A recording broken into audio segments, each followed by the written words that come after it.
It's time now for your weekly fishing reports and real-time outdoor news. This is the Southwest Outdoors Report. Hi everybody, glad you're along for our show today. On a dreary, overcast, drizzly, rainy kind of a day, I'd like to welcome you to the geographical center of the state of Texas. That's right, we are just outside Waco at one of my favorite little fishing lakes. As you see right here in the background, this is Lake Waco.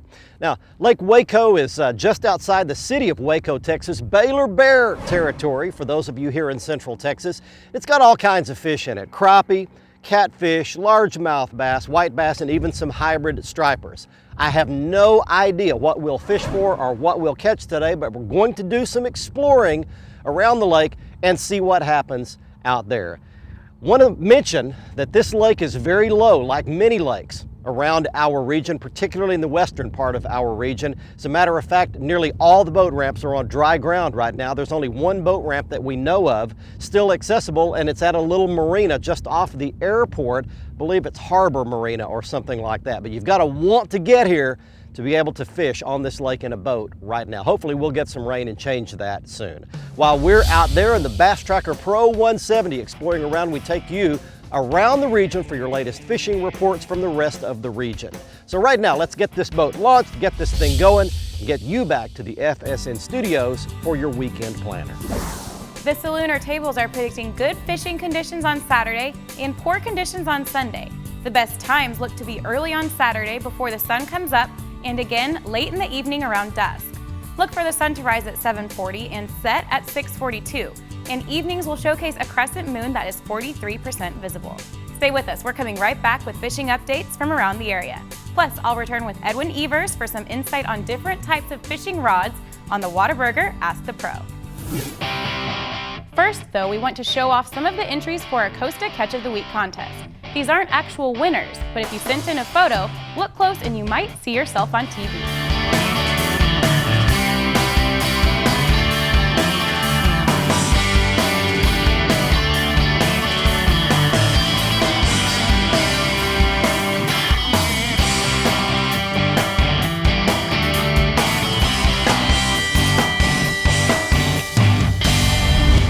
The Southwest Outdoors Report is brought to you by Exide AGM Marine Batteries. Starts like new, stays like new longer.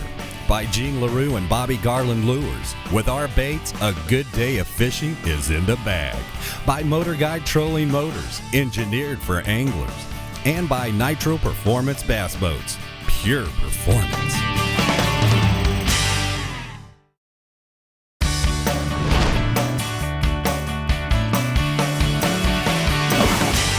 Got him. What have I got? Hope it's a big old crappie. Oh, it is. Look at that slab.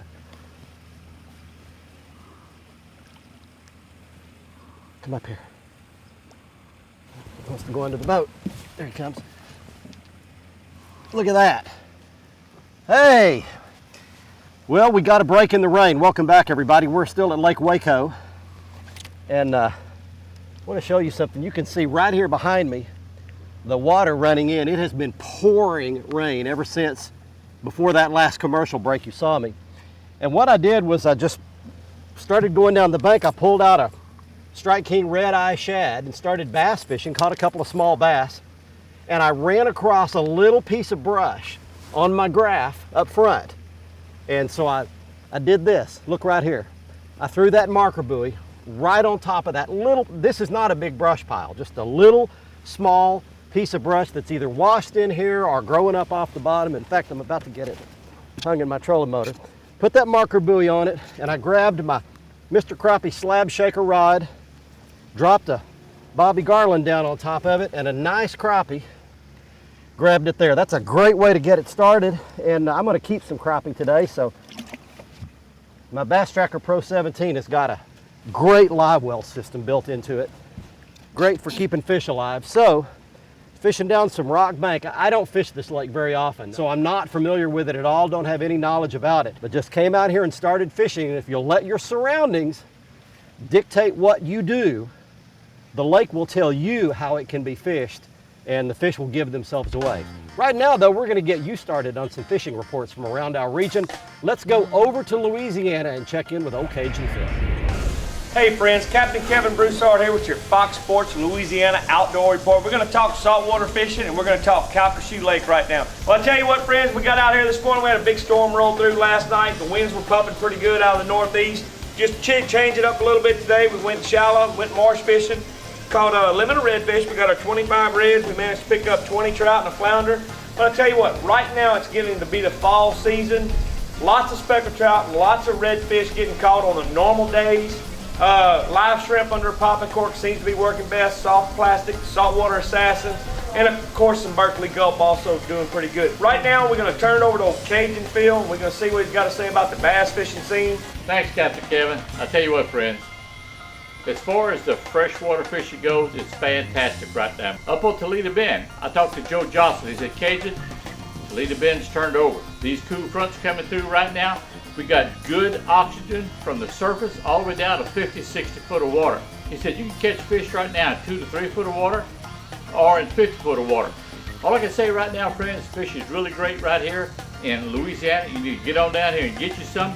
I tell you what, whether you're saltwater or freshwater fishing, give old Cajun Phil a call, 337-540-5530, or send me an email, CajunPhil@hotmail.com.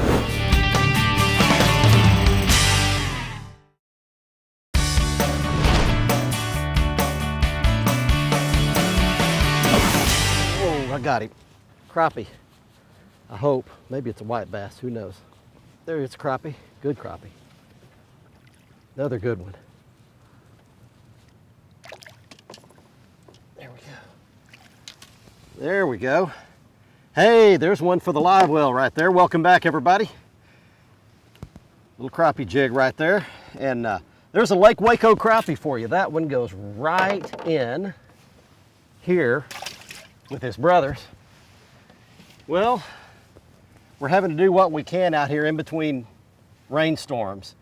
But when we can get out here and fish, I'm starting to develop a little bit of a pattern. All I'm doing is getting out here in 12 to 17 feet of water, something like that. We're out here on fairly open lake. You can see the dam right here behind me to Lake Waco. And I've got a heavy-headed Bobby Garland crappie bait on here, and all I'm doing is spooling it like this. This is that new solo reel. I'll show it to you at the end of the show.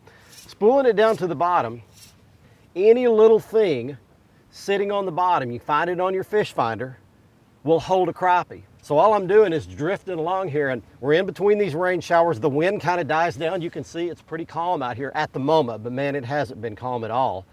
So we're just dodging them. You can see I've got my heavy rain gear on here. This is my Onyx rain suit. You do what you can, and we've got a little bit of a pattern going, drifting along here, catching them on a big crappie pole. And man, I just had another bite right there on nothing. I don't think we're even on anything. Let's get you along for another fishing report though, in Oklahoma with my buddy Gary Dollar. Hey, as the temperature is starting to cool here in the state, the fishing is really starting to heat up, and I'm getting good reports from all across the state for a variety of species, especially crappie right now. Ivan Martin called this week, said the crappie fishing on Grand is really good, catching good numbers and good sized fish in the brush piles. Also, crappie anglers are telling me they're doing really well going up into the upper river areas of some of our lakes and into the backs of the major creeks, targeting laydowns and isolated stumps in 4 to 5 feet of water. Now, this is the time of year that you can use the bigger profile baits, the heavier heads, fish a lot of water in a hurry to find them, and then start duplicating those areas where you're catching them. Great choices this time of year, the 3-inch Bobby Garland Slab Slayer, 2 colors specifically, white and pearl white, black and hot pink on a 3/16 ounce Moglo jig head. You can fish that bait fast, the fish are aggressive, they're jumping all over it. A lot of fun crappie fishing in Oklahoma. This past week on Lake Tenkiller, elite anglers Tommy Biffle, John Murray, and FLW pro Andrew Upshaw were on the lake experimenting with some of the new LaRue soft plastics and colors. They had a lot of fun catching all species of bass, bottom bugging 8 to 12 feet deep, rigging that bug on 7 11/16 ounce hard heads. And then Murray and Upshaw really dialed in on some deeper bass on Murray's new tattletale worm, fishing 30 feet deep, standing timber, catching a lot of spotted bass doing that, also some smallmouth and largemouth. Tommy also found out that some of those smallmouth bass that were busting across the mid part of the lake Catching those fish, throwing a soft plastic jerk bait right at the surface. The guys had a great time. I think you can duplicate that many places across the state, but one thing about it, you can't catch them if you don't go. The Southwest Outdoors Report is brought to you by Mercury, the official outboard of the Southwest Outdoors Report for 11 years running. By Academy, right stuff, low price, every day. By Tracker Boats, fish the finest. And by Whataburger, just like you like it.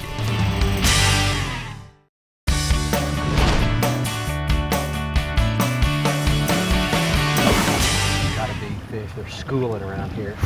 There's one right there. All right, hey, welcome back everybody. We're on Lake Waco still in the rain, and I'm doing something really strange right now. First I'm gonna catch a fish of some kind down there right at the bottom of all those shad. I don't know what it is. Man, there's fish schooling in here like crazy. There it is. It's a largemouth. Look at this. It's a largemouth. Out here on these bubblers. Whoa, whoa, stop, stop. I want to show you on camera and I'm going to release you. There we go. Look at this. All right. There's a bass. Well, we've caught crappie and now we've caught largemouth bass right here in the driving rain. I'm going to let that fish go back. See you, bud. And I want to show, let's swing the camera around here. I want to show these bubblers. Right here, we've got all these bubbles coming up right here in front of the dam. These are on actually several lakes around Texas. And frankly, I don't know exactly what they are. The bait fish swarm around it and the game fish swarm around it. It's really a strange way to catch fish. The only thing I can get them to bite though is a little ultralight and a little crappie bait. Almost the same bait I was catching the crappie on a little bit earlier. And I'm throwing it right up in those bubbles and pulling it back through. And that's a largemouth. I'll bet you anything there are white bass ganged up around there as well. Everything is gonna go to the oxygen and go to the bait. Okay, before we get another big round of rain, it's coming right across the lake. I can see it. This has been one unbelievable day. We're gonna get you to some more fishing reports. Let's check on the rest of Texas with Brian Hughes. Hi everybody, and welcome to this week's Lone Star Lakes, brought to you by GunSafesByKennedy'sCorner.com, your source for Cannon gun safes. Now, this week we're going to start with Lake of the Pines, where crappie are just going gangbusters. Brush piles and the bridges use minnows and or your crappie jigs. Now you'll want to check on ramp availability at any lake you travel to, but fortunately the East Texas lakes are in the best shape. Now, moving a little bit to the west in a more central location just south of Dallas is Joe Pool Lake, where you'll find crappie biting around the marinas. Be sure and stay either on the public water or on the public property. Many of the boat slips are actually private and you're not allowed to go out on those. Same thing, crappie jigs and minnows will catch your fish there. For bass, use drop shots and Carolina rigs on the main lake points and fish with either neon bluegill or pumpkin seed soft plastics, and that'll get you bass on Joe Pool Lake. And finally, at Cedar Creek, again, white bass going crazy on top and on slabs about 15 feet deep. However, boat ramp access is critical with only one ramp that I know of, and that's the Log Cabin Estates, usable at this time. That's this week's Lone Star Lakes, brought to you by Gun Safes by Kennedy's Corner. Now let's check in with Mr. Bill Olson. He's on the coast. Hi folks, Forever Last Hunting and Fishing Products brings you this week's report. With hunting seasons upon us, visit a sporting goods retailer or their Forever Last website for great hunting products like their 300-pound feeder, tailgate feeder, or tree hugger. Pick up a pair of snake boots, shields, or chaps, and a hunting belt or shell holder, game hanger tripod, and much more. Visit foreverlast.com and type in Fox for a 20% discount on great products. Well, slicks, shorelines, and birds will be the pattern anglers will key as the cooler weather takes up permanent residence along the Texas coast. With these fronts, over the past few weeks, water temperatures have dropped from the mid to upper 80s to the upper 70s, with a few readings this week in the upper 60s. Speckled trout are on the move, feeding on shrimp and other bait blown from the marshes. On the upper coast, from Sabine to West Matagorda, look for birds or look for slicks over deeper reefs or along channels. Catches of flounder are also occurring around marsh drains as well as channel flats. Now from Port O'Connor through San Antonio Bay, behind St. Joe Island, and either side of the Corpus Christi Ship Channel, redfish are active along the shorelines. As tides fall, fish drains and look for wakes created by schools of fish on the move. The deeper grass beds and potholes around Emmert's Hole, along the King Ranch shoreline or Rocky Slough have been holding fish. The same pattern is available from Port Mansfield to Port Isabel. Hotspots on the lower coast remain south of Three Islands, the Causeways, Mexiquita Flats, and South Bay. Drifting these areas and throwing live bait or artificials has produced trout, redfish, and drum. Activity up the Brownsville Ship Channel is also increasing for a variety of fish, including snook. This weekend, both Saturday and Sunday have a single tide schedule of 1 high and 1 low tide each day. I'm Bill Olson, and I'll see you on the coast. There's another one. All right, little ultralight rig scolding big white bass. There we go. All right, there's another species.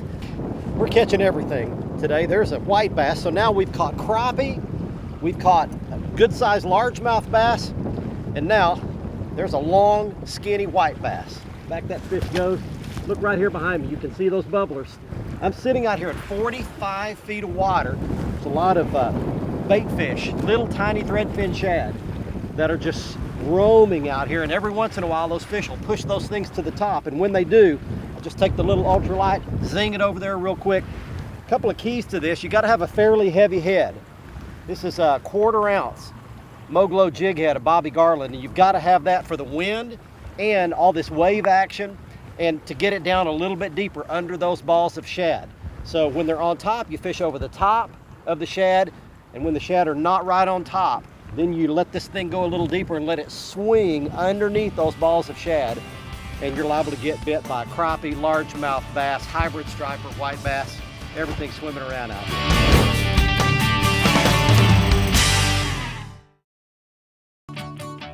The Southwest Outdoors Report is brought to you by Costa Sunglasses. See what's out there. By Lubes, setting a new standard in fishing performance. Feel the difference. By Strand Fishing Lines, the standard of dependability. And by Strike King Lures, #1 in fishing. Welcome back, everyone. It's time for one of your questions to be answered by a fishing professional on the Whataburger Ask the Pro. This week, Mike in Garland, Texas asks, what are the advantages and disadvantages of using micro guides on rods? For the answer, we checked with Bassmaster Elite Angler Edwin Evers. Great question, Mike, on micro guides. What is the purpose? Do they make a difference? I've been fortunate enough, I've tried both. Bass Pro Shops makes Pro Qualifier rods with the standard guides and with the micro guides. And the philosophy, what I've been told behind micro guides is you have better contact with the rod, having more guides on the rods. You know, you'll have 13 to 15 guides on a micro guide rod where you'll only have 6 or 7 on a standard guide. So you're supposed to have better contact, thus better feel. It's supposed to take a little bit of weight out of the rod also, and it's supposed to increase your casting distance. I fished with both. My opinion, humbly, my own opinion, I like the standard guides. But there's a lot of guys that I compete against on the Elite Trail that really like the micro guides. It's just gonna be a personal preference, which one you like the best. I recommend you trying both. You know, they're in the store, maybe you can borrow one from a buddy or something and make your own opinion on which one you like the best, Mike. Thank you, Edwin. If you would like one of our pros to answer your question, just visit southwestoutdoorsreport.com, click on the Ask the Pro link, and send us your information. Now let's see who wins a pair of brand new Costa sunglasses on the Costa Catch of the Week. Thanks very much. We've made it back to the boat ramp and onto the trailer on what was an extremely difficult day out on the lake. It started warm, a cold front blew through. It's cold right now. We had lots of hard rain, big wind, but I'll tell you what, the Bass Tracker Pro 170 performed amazingly out there under extreme conditions. In fact, some of the most extreme conditions you'd ever put an aluminum fishing boat through, and it handled it extremely well. Check out all the Bass Tracker models at trackerboats.com. Also, I'm a big fan of the Mercury 4-stroke outboard engines. It did well out there in some extreme conditions as well. They're extremely reliable, fuel efficient, and quiet. You can see all those mercurymarine.com. You can get both of those websites right on the front page of our website. It's time right now for the Costa Catch of the Week. He is Corey Lieta of Three Rivers, Texas, showing off an 11.65 pound largemouth bass he caught down at Choke Canyon Reservoir down in South Texas. Now, he wins a brand new pair of Costa sunglasses, and if you would like to win your very own pair of Costas, all you've got to do is enter the contest by going to our website at southwestoutdoorsreport.com.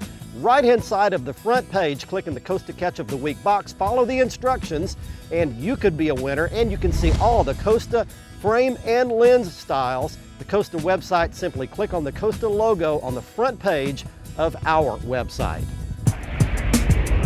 Next up on the Academy Sports and Outdoors Right Stuff feature, it's the gear that we caught the crappie, largemouth bass, and white bass, all three species, on this week's show on the Mr. Crappie Slab Shaker Rod. It's a 10-foot crappie pole, fantastic action, great quality, and I've got it rigged up with the Mr. Crappie Solo Reel. It's a brand new reel just out on the market, made specifically for this rig. It's a line holder. You don't cast with this reel. You simply peel it off with your hands, flip and pitch that bait out there, and it did a great job of catching all three species on this week's show. And we caught these fish on the Bobby Garland Moglo jig head, quarter-ounce size, tipped with a Bobby Garland baby shad in a chartreuse or pearl white color.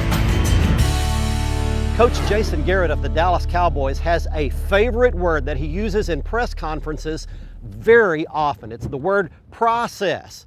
In fact, many of the sportscasters around the Dallas-Fort Worth area have nicknamed Jason Garrett Coach Process. But there are some very wise words in what Jason says, not only in football, but in life. Because life improves through a process. Life is a journey. Things don't improve and get better all in one event. It's a series of events, one right after the next, and hopefully you and I improve as humans, members of society, over some time through a process. And one of the best ways that I know to do that is by making yourself accountable to someone.